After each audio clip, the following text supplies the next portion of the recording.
प्रिय विद्यार्थियों, आज हम अध्ययन करेंगे एक्सक्रीशन के बारे में। एक्सक्रीशन यानी उत्सर्जन। उत्सर्जन क्या है, उत्सर्जन का क्या सिग्निफिकेंस है हमारी बॉडी में। उत्सर्जन के आधार पर, उत्सर्जित पदार्थों के आधार पर प्राणियों के प्रकार क्या है, कितने प्रकार के होते हैं, प्रमुख एक्सक्रीटरी ऑर्गन्स कौन कौन, विभिन्न जंतुओं में कौन कौन से होते हैं, उसके बारे में हम अध्ययन करेंगे। तो सबसे पहले हम जो है एक्सक्रीशन की परिभाषा हम आपको बताएंगे। उत्सर्जन किसे कहते हैं? तो प्राणियों के शरीर में उपापचयी क्रियाओं के फलस्वरूप कई हानिकारक पदार्थ बनते हैं। इन हानिकारक पदार्थों को एक्सक्रीटरी प्रोडक्ट यानी उत्सर्जित पदार्थ कहते हैं। इन उत्सर्जित पदार्थों को शरीर से बाहर निकालना उत्सर्जन यानी एक्सक्रीशन कहलाता है। वापस देख लीजिए, प्राणियों के शरीर में विभिन्न उपापचयी क्रियाओं के फलस्वरूप कुछ हानिकारक पदार्थ बनते हैं। इन हानिकारक पदार्थों को उत्सर्जित पदार्थ या एक्सक्रीटरी प्रोडक्ट कहते हैं और इन उत्सर्जित पदार्थों को शरीर से बाहर निकालना उत्सर्जन कहलाता है। विभिन्न जंतुओं में उत्सर्जन की क्रिया जो है अलग अलग अंगों द्वारा होता है। अगर हम मनुष्य को देखते हैं तो मनुष्य में प्रमुख उत्सर्जी अंग जो है वो किडनी होता है। मानव में प्रमुख उत्सर्जी अंग किडनी होता है, वृक्क जिसको कहते हैं। कुछ जंतुओं में उत्सर्जन की क्रिया शरीर की सामान्य सतह से हो जाता है। कुछ जंतुओं में और अंग पाए जाते हैं, उनके बारे में हम अध्ययन करेंगे।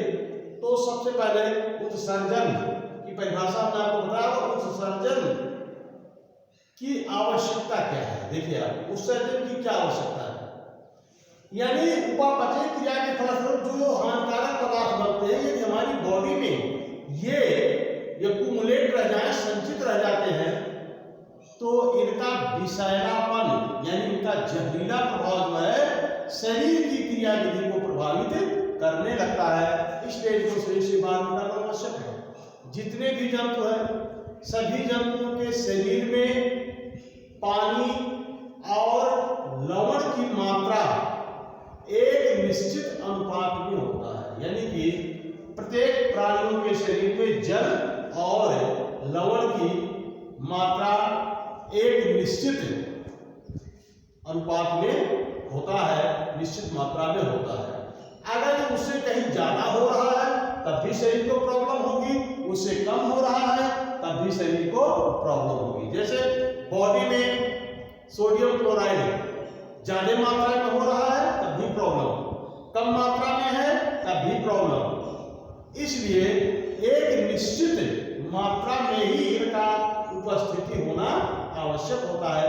तो इस उपस्थिति को बनाए, इस निश्चित मात्रा को बनाए रखने के लिए प्राणियों के शरीर में कुछ क्रियाएं पाई जाती हैं। उस क्रिया को कहते हैं परासरण नियंत्रण या ऑस्मो रेगुलेशन। परासरण नियमन, ऑस्मो रेगुलेशन।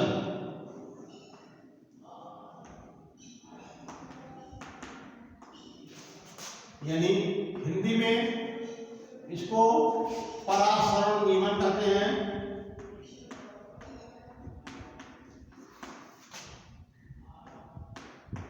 परासरण नियमन, परासरण नियमन किसे कहते हैं? प्राणियों के शरीर में जल और लवण की मात्रा का निश्चित बनाए रखना परासरण नियमन कहलाता है। प्राणियों के शरीर में जल और लवण की मात्रा का निश्चित बनाए रखना परासरण नियमन यानी ऑस्मो रेगुलेशन कहलाता है। जैसे हमने आपको बताया, अगर जो इनकी मात्रा बॉडी में अधिक हो जाती है या कम हो जाती है तो दोनों कंडीशन में शरीर के लिए हानिकारक होता है। जैसे हमारी बॉडी में किडनी है, किडनी तो जैसे किडनी का मुख्य कार्य क्या है, किडनी जो हमारे ब्लड को प्योरीफाई करता है, ब्लड में जो नाइट्रोजन अपशिष्ट पदार्थ होते हैं उनको छान करके अलग करता है और यूरिन का निर्माण कर देता है। लेकिन इसके अलावा ब्लड में sodium ion, calcium ion, potassium ion, इन सब की मात्रा का भी नियमन, का भी रेगुलेशन किडनी करता है। तो ये प्रक्रिया जो है पराशरण नियमन कहलाता है। प्राणियों के शरीर में जल और खनिज लवण की निश्चित मात्रा का बनाए रखना पराशरण नियमन यानी ऑस्मो रेगुलेशन कहलाता है। तो ऑस्मो रेगुलेशन की क्रिया विधि के आधार पर, ऑस्मो रेगुलेशन के क्रिया विधि के आधार पर प्राणियों को दो भागों में बांटा गया है। एक तो होते हैं पराशरण समरूपी, पराशरण समरूपी, या इसको इंग्लिश में कहते हैं ऑस्मो कन्फर्मर, ऑस्मो कन्फर्मर।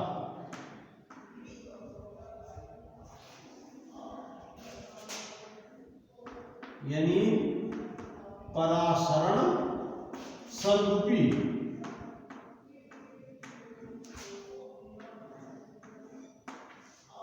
तो देखिए ऑस्मो कन्फर्मर क्या होते हैं? वे प्राणी जिनके शरीर के तरल और लवण की सांद्रता बाहरी वातावरण के सांद्रता के अनुसार परिवर्तित होता रहता है, उनको पराशरण समरूपी जंतु कहते हैं। वापस देखिए, वे जंतु जिनके शरीर में लवण और जल की मात्रा बाहरी वातावरण के अनुसार परिवर्तित होता रहता है, ऐसे जंतुओं को ऑस्मो कन्फर्मर यानी पराशरण समरूपी जंतु कहते हैं। उदाहरण के लिए एरिनिकोला और माइटिलस, एरिनिकोला और माइटिलस आज जंतुओं में ये जो है पराशरण समरूपी होते हैं। तो पराशरण समरूपी समझना क्या?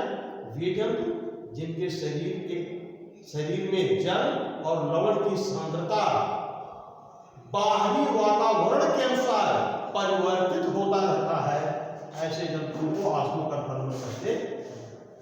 दूसरा है पराशरण नियंत्रक यानी ऑस्मो रेगुलेटर एनिमल, पराशरण नियंत्रक, ऑस्मो रेगुलेटर। देखिए ये क्या होते हैं भाई? पराशरण नियंत्रक यानी पराशरण नियंत्रक, ये क्या होगा? वे जंतु जिनके शरीर में जल और लवण की मात्रा बाहरी वातावरण के अनुसार जो है, यानी वे जंतु जिनके शरीर में जल और खनिज लवण की मात्रा का बाहरी वातावरण पर से कोई प्रभाव नहीं पड़ता, वो अपने आप को रेगुलेट कर लेते हैं। क्या कहता है? वे जंतु जिनके शरीर में जल और लवण की मात्रा बाहरी वातावरण से प्रभावित नहीं होता, वो अपने आप उसका नियमन कर लेते हैं, ऐसे जंतुओं को ऑस्मो रेगुलेटर कहते हैं। ऑस्मो रेगुलेटर इनको तीन भागों में बांटा गया है। देखिए ऑस्मो रेगुलेटर, ऑस्मो रेगुलेटर। तो परिभाषा में आपको बता दिया, वे जंतु जिनके शरीर में जल और लवण की सांद्रता का बाहरी वातावरण का कोई प्रभाव नहीं पड़ता, वो अपने आप अनुकूलित होते रहते हैं। इनके ऐसे जंतुओं के शरीर में ऐसे अनुकूलन पाए जाते हैं कि वो अपने आप को बाहरी वातावरण जैसा भी हो, वो अपने आप को एक जैसा, एक समान रूप से बनाए रखते हैं। तो ऑस्मोरेगुलेटर जो है, इनको 3 भागों में बांटा गया है। ऑस्मोरेगुलेटर को 3 भागों में बांटा है। नंबर 1 है समपराशरी नियंत्रक, iso osmotic regulator. Number 1 iso osmo regulator. तो देखिए ये क्या होते हैं, आइसो ऑस्मो रेगुलेटर। ये जंतु क्या होते हैं, इनको कहते हैं समपराशरण नियंत्रक। समपराशरी नियंत्रक हिंदी में समपराशरी नियंत्रक।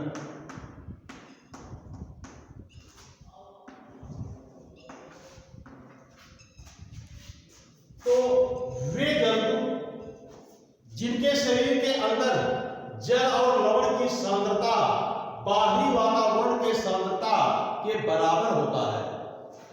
वापस देख लीजिए, वे जंतु जिनके शरीर में जल और लवण की मात्रा का सांद्रता या लवण की सांद्रता बाहरी वातावरण के सांद्रता के बराबर होता है, ऐसे जंतुओं को आइसो ऑस्मो रेगुलेटर कहते हैं।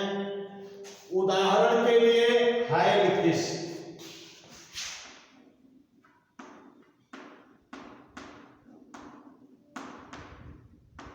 हैगफिश जो है यह एक आइसो ऑस्मो रेगुलेटर जंतु है। इसके शरीर के अंदर जो लवण पानी की सांद्रता है, इसके वातावरण के सांद्रता के बराबर होता है। तो कहीं भी आइसो शब्द का मतलब होता है समान। हाइपो है, हाइपो का मतलब होता है कम। हाइपर है, हाइपर का मतलब होता है अधिक।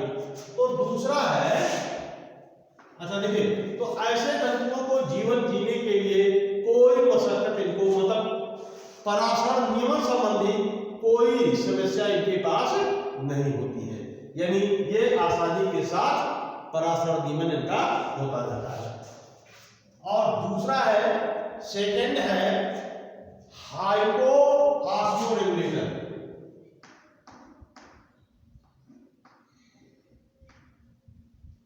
हाइपो ऑस्मो रेगुलेटर, यानी कि अगर हिंदी इसका लिखेंगे तो ये हो जाएगा अल्प पराशरी नियंत्रण।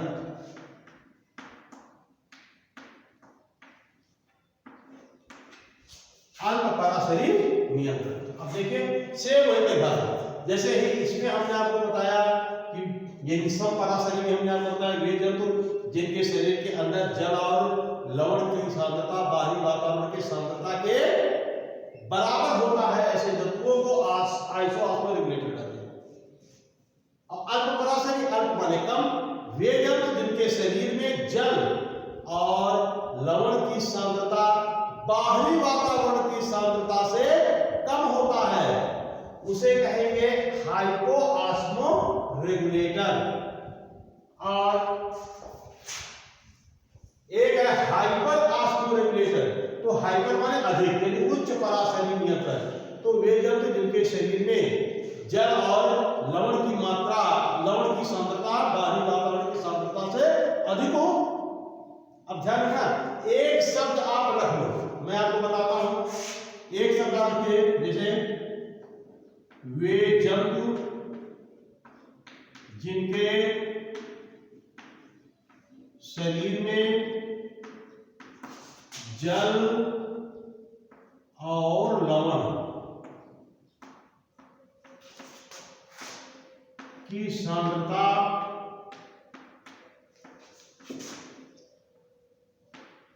बाहरी वातावरण के सांद्रता के,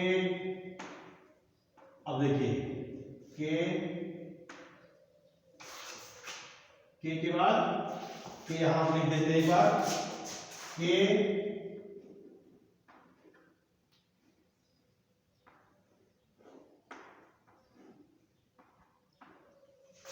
बराबर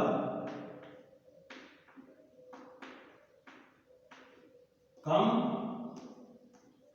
अधिक। अब देखिए वे जब जिनके शरीर में जल और लवण की सांद्रता बाहरी वातावरण के सांद्रता के बराबर होता है, वो तो हो जाएंगे आपका समपराशरी। समपराशरी नियंत्रक कहलाते हैं। वे जब जिनके शरीर में जल और लवण की सांद्रता बाहरी वातावरण की सांद्रता के यानी सांद्रता से कम होता है, उन्हें कहते हैं अल्पपराशरी नियंत्रक। और वे जब जिनके शरीर में जल और लवण की सांद्रता बाहरी वातावरण की सांद्रता से अधिक होता है, उन्हें उच्च पराशरी नियंत्रक कहते हैं। देखिए एक ही परिभाषा तीनों में लागू है, लेकिन सिर्फ हमको अंतर क्या करना है, एक जगह लिखिए बराबर कम अधिक।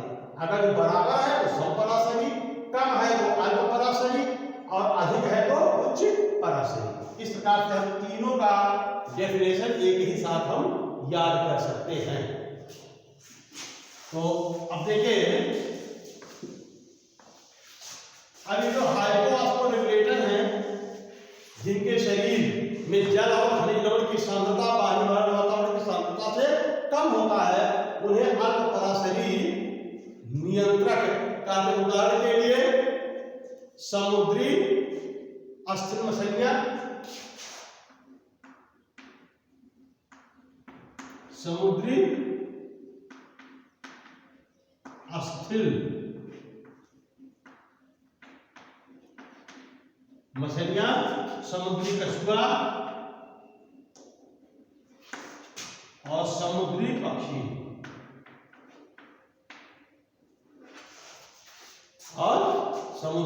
पक्षी ये सब अल्पपराशरी नियंत्रक होते हैं। इनकी बॉडी में पानी और लवण की सांद्रता बाहरी वातावरण की सांद्रता से कम होता है। तो ध्यान रखना, अगर अस्थिर मछली क्या होती है, वे मछलियां जिनका अंतःकंकाल अस्थि का बना होता है, अस्थिर, और वे मछलियां जिनका अंतःकंकाल उपास्थि का बना होता है, उन्हें उपास्थिर मछली कहते हैं। तो हाइपोऑस्मोरेगुलेटर जो है, इनके शरीर के अंदर की सांद्रता बाहरी वातावरण की सांद्रता से कम होता है। अब ध्यान रखना, जब कम है तो किसी भी विलयन हो, कोई भी विलयन हो, अगर विलयन की सांद्रता कम है तो इसका मतलब यह होता है कि विलयन में जो विलेय है उनकी मात्रा कम। अगर किसी विलयन कहते हुए इस विलयन की सांद्रता कम है, इसका तात्पर्य क्या होता है कि उस विलयन में विलेय पदार्थ की मात्रा कम है। तो जिस विलयन में विलेय पदार्थ की मात्रा कम होगा, उस विलयन में जो जल है विलायक, उसकी सांद्रता अधिक होती है। कंफ्यूज मत होना। यदि किसी विलयन में विलेय पदार्थ कम है, इसका मतलब है उसमें जो जल है, जल की सांद्रता उसकी अधिक होगी, लेकिन विलयन की मात्रा, विलयन की सांद्रता कम होगी। ध्यान दें, विलयन और विलायक दोनों की सांद्रता एक दूसरे के विपरीत होती है। यानी अगर विलयन की सांद्रता अधिक है तो उस विलयन में जो जल है या विलायक है उसकी सांद्रता कम होगी। अगर जो विलयन की सांद्रता कम है, इसका मतलब उसमें जो जल है उसकी सांद्रता अधिक होगी।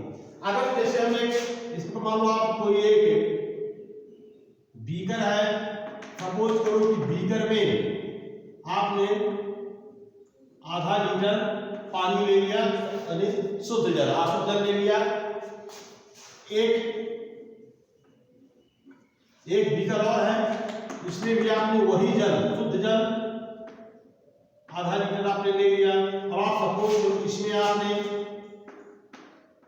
50 ग्राम चीनी आपने घोल दिया, इसमें आपने 80 ग्राम चीनी घोल दिया। ये है बीकर ए, ये है बीकर बी। तो अब देखिए पानी की सांद्रता दोनों में बराबर है, पानी का आयतन भी दोनों में बराबर है, लेकिन इसमें जो विलेय है, विलेय क्या है? चीनी। इसमें विलेय जो है अधिक, विलेय जो है अलग अलग मात्रा में मौजूद है। तो इसमें विलेय 50 ग्राम है, इसमें विलेय 80 ग्राम है। तो जिसमें विलेय कम है, इसका मतलब इसमें जो जल है उसकी सांद्रता अधिक होगी, और जिसमें विलेय अधिक है इसका मतलब इसकी सांद्रता कम। सांद्रता इसकी अधिक क्यों होगी, इसकी सांद्रता कम क्यों होगी भाई? तो शुद्ध जल जो है, शुद्ध जल का जल विभव सबसे अधिक होता है। जैसे जैसे इसमें हम विलेय मिलाते जाते हैं, शुद्ध जल मतलब जिसमें विलेय ना हो, लेकिन जैसे जैसे इसमें हम विलेय मिलाते जाते हैं, इस विलेय की जो मुक्त ऊर्जा है, मुक्त ऊर्जा जो सबसे अधिक है, मुक्त ऊर्जा जो है धीरे धीरे कम होने लगी। क्यों? क्योंकि इस विलायक में जो मुक्त ऊर्जा थी वो इस विलेय को घोलने में खर्च होने लगती है। तो चूंकि इसमें 50 ग्राम विलेय है, तो इस जल में जो मुक्त ऊर्जा थी वो केवल 50 ग्राम विलेय को ही घोला, अर्थात इसकी ऊर्जा कम खर्च हुई। इसमें विलेय 80 ग्राम है, इसका मतलब इसको घोलने में इसको ज्यादा ऊर्जा खर्च करनी पड़ी। तो इसका मतलब इसमें जो ऊर्जा है वो कम हो गई इसकी अपेक्षा। तो यहाँ पर इस जल की सांद्रता अधिक हो जाएगी, क्योंकि इसमें ऊर्जा अधिक है, इसलिए इसका अभी ऊर्जा अधिक है, इसलिए सांद्रता अधिक, और इस जल की सांद्रता कम हो जाएगी। तो इस प्रकार से आप ये समझ लीजिए कि अगर जो किसी विलायक में हम जैसे जैसे विलेय मिलाते जाते हैं, उस विलायक की सांद्रता कम होने लगती है, लेकिन इस विलायक और विलेय के मिश्रण से जो विलयन बन रहा है, विलयन की सांद्रता अधिक होती जाएगी। जैसे आप दाल में नमक मिलाते हैं, तो दाल में जैसे थोड़ा नमक मिलाए तो हल्का कम लगा, ज्यादा मिलाते तो ज्यादा तेज हो गया। इसका मतलब जो विलयन बना, विलयन ज्यादा सांद्र हो गया, लेकिन विलयन जब सांद्र होगा तो विलायक कम सांद्र होगा, क्योंकि विलायक की ऊर्जा उस विलेय को घोलने में खर्च होने लगती है। तो इस प्रकार आप ध्यान रखना कि जो हाइपोऑस्मोरेगुलेटर हैं, इनके शरीर में जल और लवण की सांद्रता बाहरी वातावरण की सांद्रता से कम होता है। तो पराशरण के नियमानुसार ध्यान रहे, इनके शरीर में जो जल है उसकी सांद्रता, मतलब इनका जो दैहिक तरल है, तरल की सांद्रता, तरल मतलब क्या होता है? विलयन। जल में लवण मिला दिया तो विलयन बन गया। तो जो हाइपोऑस्मोरेगुलेटर है, इनके दैहिक तरल यानी शरीर की तरल की सांद्रता बाहरी वातावरण से कम होता है, यानी इनमें जो जल है, जल की सांद्रता अधिक, बाहरी वातावरण की जल की सांद्रता कम होगी। तो परासरण का नियमानुसार क्या है? बाह्य परासरण, यानी इनके शरीर से पानी निकल करके बाहरी विलयन में जाने लगेगा। यानी जो हाइपोऑस्मोरेगुलेटर है, इनके शरीर से पानी निकल करके बाहरी विलयन में चला जाएगा, अर्थात इनको पानी की कमी संबंधी समस्या से जूझना पड़ेगा, जो हाइपोऑस्मोरेगुलेटर है। तो अब इसमें जो है, अब दूसरा है, देखिए तीसरा है हाइपर ऑस्मोरेगुलेटर।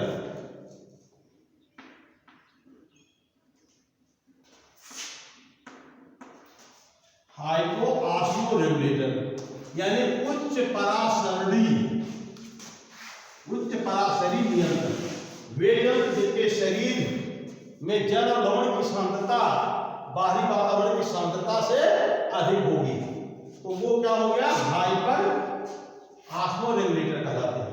अब जो हाइपर जंतु है इनको क्या होगा, इनके शरीर के अंदर जो तरल है यानी विलयन जो है उसकी सांद्रता अधिक है, इसका मतलब उसमें जो जल है जल की सांद्रता कम है, अर्थात बाहरी वातावरण में जल की सांद्रता अधिक, इनके शरीर के अंदर जल की सांद्रता कम होगा, तो क्या होगा, बाहर से पानी इनके शरीर के, बाहर से जल जो है इनके शरीर के अंदर यानी अंतःपराशरण क्रिया होने लगेगी और इनके शरीर के अंदर पानी आने लगेगा।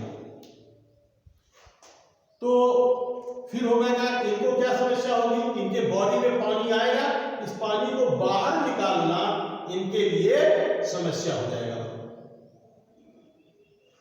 इनको शरीर से पानी को बाहर निकालने वाली समस्या से झेलना पड़ेगा इनको। उदाहरण के लिए जैसे ये है प्रोटोजोस, जैसे अमीबा है, अमीबा में आपने पढ़ा होगा कि अमीबा में संकुचनशील रसधानी पाया जाता है जो कि पानी को शरीर से बाहर निकालने का कार्य करता रहता है। इनके बॉडी में जो पानी आएगा उस पानी को ये बाहर निकालने लगता है। अब देखिए, अगर जो मीठे जल के अमीबा को खारे जल में रख दिया जाए, मीठे जल के अमीबा को, अच्छा देखिए जो मीठे जल का अमीबा होता है उसी में ही संकुचनशील रसधानी पाया जाता है। क्यों? क्योंकि जब मीठे जल में हो रहता है तो बाहर से पानी उसके शरीर के अंदर आने लगता है, जिसकी वजह से इनको पानी को शरीर से बाहर निकालने की आवश्यकता पड़ती है और इसलिए इनको संकुचनशील रसधानी की आवश्यकता होने लगती है। अभी इनको अगर जो खारे जल में रख दिया जाए, इनकी बॉडी में पानी अंदर नहीं आएगा बल्कि इनकी बॉडी से पानी बाहर चला जाएगा, ठीक है। तो इनको कहते हैं ऑस्मो रेगुलेटर, वे प्राणी जिनके शरीर में जल और लवण की सांद्रता बाहरी वातावरण की सांद्रता से अधिक होता है, ऐसे जंतुओं को हाइपर ऑस्मो रेगुलेटर या उच्च पराशरी नियंत्रक कहते हैं। उदाहरण के लिए प्रोटोजोस, स्वच्छ जलीय हाइड्रा आदि। ऐसे जंतुओं को जो इनको शरीर से पानी को बाहर निकालने के लिए समस्याओं से जूझना पड़ेगा। तो ये हो गए वे ऑस्मो रेगुलेटर जो है, यानी ऑस्मो रेगुलेटर जो है वो तीन भागों में बांटा गया है, iso osmo regulator, hypo osmo regulator और हाइपर ऑस्मो रेगुलेटर। ये हो गया। अब नेक्स्ट पॉइंट हम आपको बता रहे हैं, उत्सर्जी पदार्थ के प्रकृति के आधार पर, उत्सर्जी पदार्थ के प्रकृति के आधार पर जंतुओं को तीन भागों में बांटा गया है। उत्सर्जी पदार्थ के प्रकृति के आधार पर जंतुओं को तीन भागों में बांटा गया है। नंबर 1 अमोनोटेलिक एनिमल,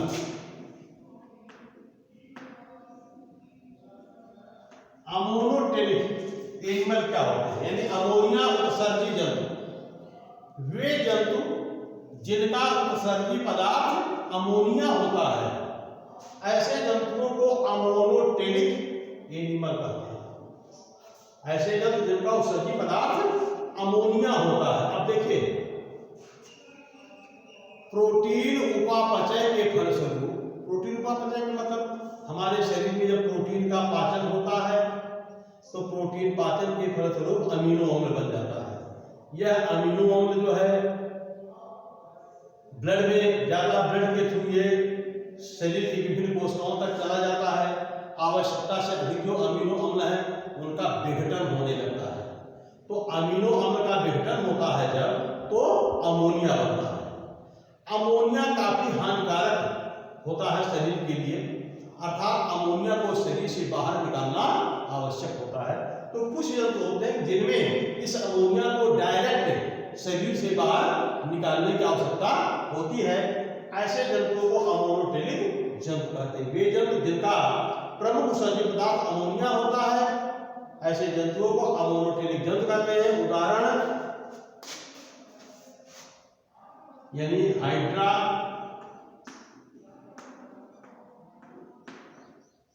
देखिए अमोनोटेलिक जंतु जो है ये प्रायः जलीय जंतु ही होते हैं। क्यों? क्योंकि अमोनिया गैस जल में घुलनशील होती है। अमोनिया को शरीर से बाहर निकालने के लिए जल की अधिक मात्रा की आवश्यकता होती है। तो इसलिए ऐसे जंतु जो है वो अमोनोटेलिक होते हैं या जलीय जंतु ही होते हैं। अमीबा है, तो दूसरा है यूरियोटेलिक जंतु। यूरियोटेलिक एनिमल,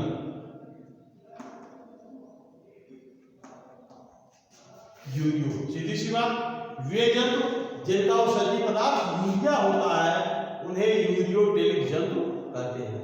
जैसे स्तनधारी वर्ग के सभी जंतु, स्तनधारी वर्ग के सभी जंतु ये यूरियोटेलिक होते हैं।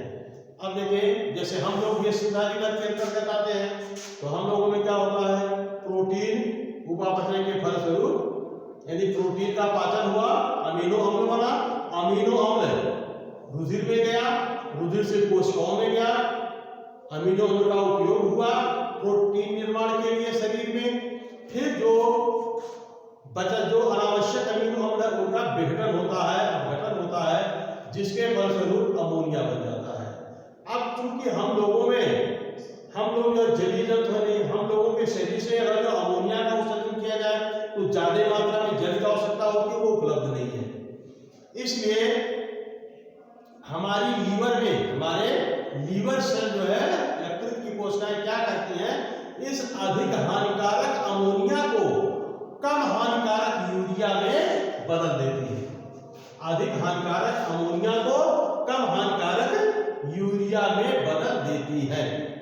तो अमोनिया से यूरिया का निर्माण हमारे शरीर में कहां होता है, लीवर में। यह क्रिया किस चक्र के अंतर्गत होता है, आर्निथिन चक्र। आर्निथिन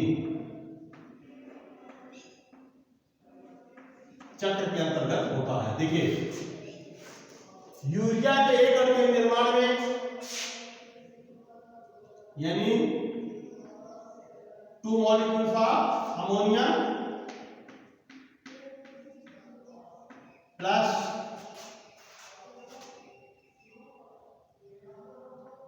3 molecule of ATP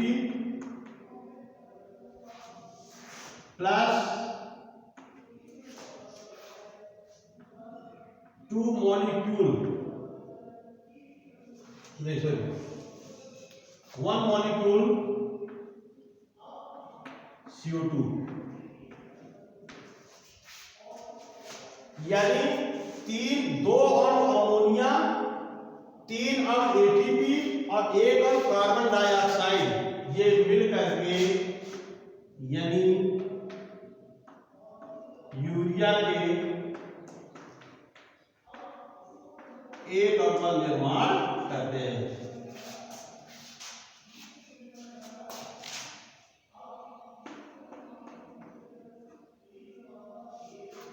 महत्वपूर्ण पॉइंट है, यूरिया के एक अणु के निर्माण में अमोनिया के कितने अणु की आवश्यकता होती है, 2 अणु। यूरिया के एक अणु के निर्माण में कितने एटीपी भाग लेते हैं, 3 एटीपी। यूरिया के एक अणु के निर्माण में कार्बन डाइऑक्साइड का कितना अणु भाग लेता है, 1 अणु। ठीक है, तो 2 अणु अमोनिया, 3 अणु एटीपी, 1 अणु कार्बन डाइऑक्साइड मिलकर के यूरिया के एक अणु का निर्माण करते हैं। कहां पर, यकृत की कोशिकाओं में। तो ये हो गया भैया यूरियोटेलिक जंतु। तीसरा है यूरिकोटेलिक।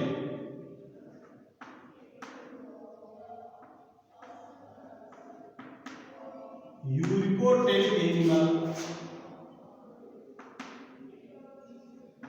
वे जंतु जिनका उत्सर्जित प्रमुख उत्सर्जी पदार्थ यूरिक अम्ल होता है, यूरिक एसिड होता है, इनको यूरिकोटेलिक जंतु कहते हैं। यूरिकोटेलिक जंतु जो है वे जंतु होते हैं जिनको पानी की उपलब्धता कम होती है। उदाहरण के लिए जैसे रेप्टाइल्स हैं, यानी सरीसृप वर्ग के जंतु और पक्षी वर्ग के जंतु जो हैं ये यूरिकोटेलिक जंतु होते हैं।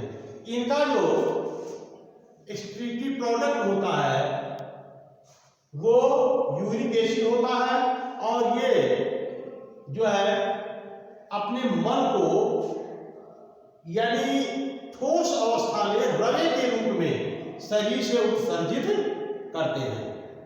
तो इस प्रकार से उत्सर्जित पदार्थ के आधार पर प्राणियों को 3 भागों में बांटा गया, मोनोटेलिक, यूरिकोटेलिक एंड यूरिकोटेलिक एनिमल। ठीक है, तो इसका एग्जाम्पल यूरिकोटेलिक का यानी सभी स्तनधारी और यूरिकोटेलिक में स्थलीय पक्षी और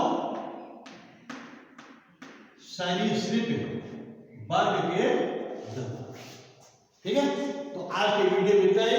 इसके आगे का हम अगले वीडियो में आपको, कल के वीडियो में हम आपको बताएंगे।